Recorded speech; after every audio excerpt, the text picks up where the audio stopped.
everyone, I'm going to be showing you a hair tutorial on my lovely model Becca. This is for a medium length hair, not super long, medium length, and it's a elegant updo, more suitable for an evening out or a nice dinner party or something like that, going to the theater, whatever you want. So the first thing that we want to do is we want to have slightly damp hair. This will help reduce some of the fizz if you've got little flyaways. So we just want to get the hair, especially the top, and then brush that out really well. Make sure you don't snag on the ends. Alright, now, my model has got side bangs, so I'm going to make sure I get those out of her hair for a minute. And we're going to brush these back into a ponytail that sits about on the middle of her head.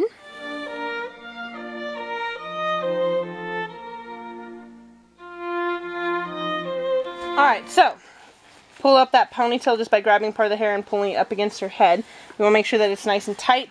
And then what you're going to do is, coming from underneath the ponytail, you're going to divide that ponytail part in half. Your ponytail holder will slide out a bit, and that's fine. So get both thumbs up in there and work a dividing hole. Wiggle your thumbs out. Make sure you don't catch any hairs. Okay? Then you're going to flip this hair up. And using your thumbs, oops, get it out of the way. You're going to hook your thumbs on that hair and just flip it right through. Okay, so it makes this nice little flip through. Now this in itself looks kind of nice. It dresses up a ponytail. But for this we're going to dress it up even more. So I'm going to spritz it down again. And this one I really want to make sure that I get very thoroughly wet because we're going to start doing pen curls.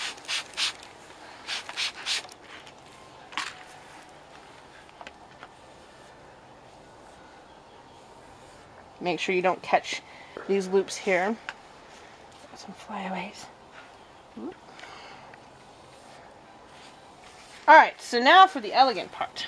We want to make sure that this is nice and tight ponytail, so make sure you pull that in. You're going to grab a very small section from her hair. Make sure it's smooth. If you had a comb, you could just comb it through. Then you're going to pull it up, taking two fingers. You're going to wrap the shaft of hair around that. Then catch that end in between the two fingers so you can hold it. And then you're going to just slide it off your fingers into a neat little curl. And then bobby pin it. And try to make sure that you put the bobby pins where they're not going to be very conspicuous, but they're going to hold her hair in.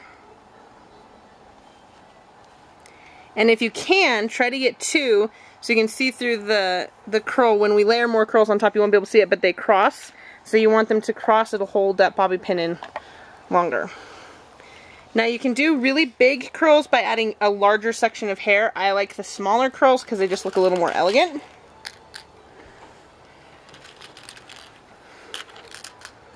And on some of them, you may not need two bobby pins to hold.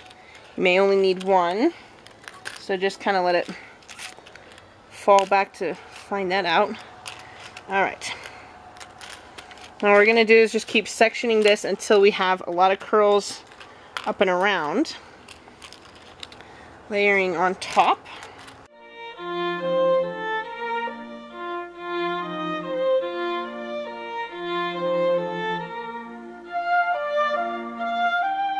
Okay, so we want some more on the side, so what I'm going to do is make sure I can pull it out and wrap further up the shaft. So instead of putting my fingers here, I'm putting them up higher so that I can get a little more curl up on the side.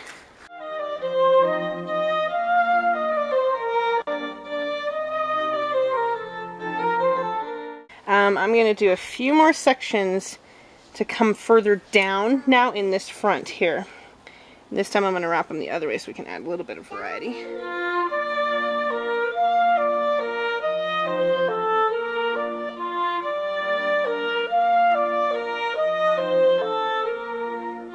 Alright, now, next part. With the remaining hair that we have, we're going to divide it into 3 sections.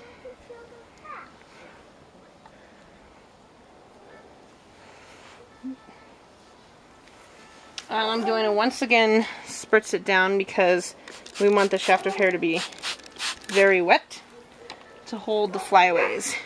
And then if you have hairspray, now would be a good time to go and lightly mist it to help keep those hairs in place later.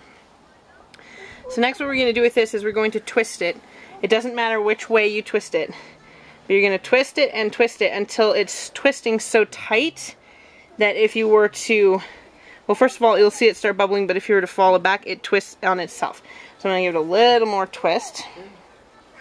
All the way to the ends. Keep twisting. And then because I want to control where it curls back, I'm going to put my finger in half of it and then let it curl back on itself and see how it snaps back into place like this. Then what I'm going to do is I'm going to tuck this end underneath those curls and pin it in. No, I can't go through that. I can't go through So just make sure that that twist is pinned in there really well so it doesn't fall out later. Now you have that ponytail too in the base, which if you get the bobby pins to hang on, hi Ruthie, onto that ponytail, it will help add some stability. I mean the ponytail, the bobby pins will have a good grip.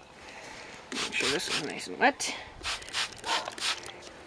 And the problem that you'll run into most with this is because some of the hair is shorter, is that's when it's going to start popping out on the twist, because those shorter hairs will start coming unwound.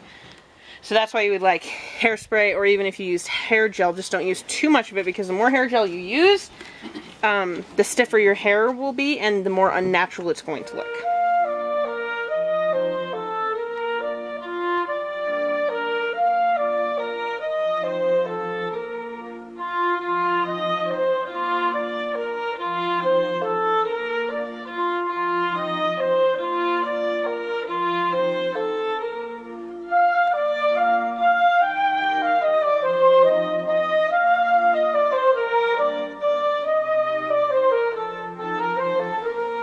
And then just make sure you fix your curls, any that are popping out now.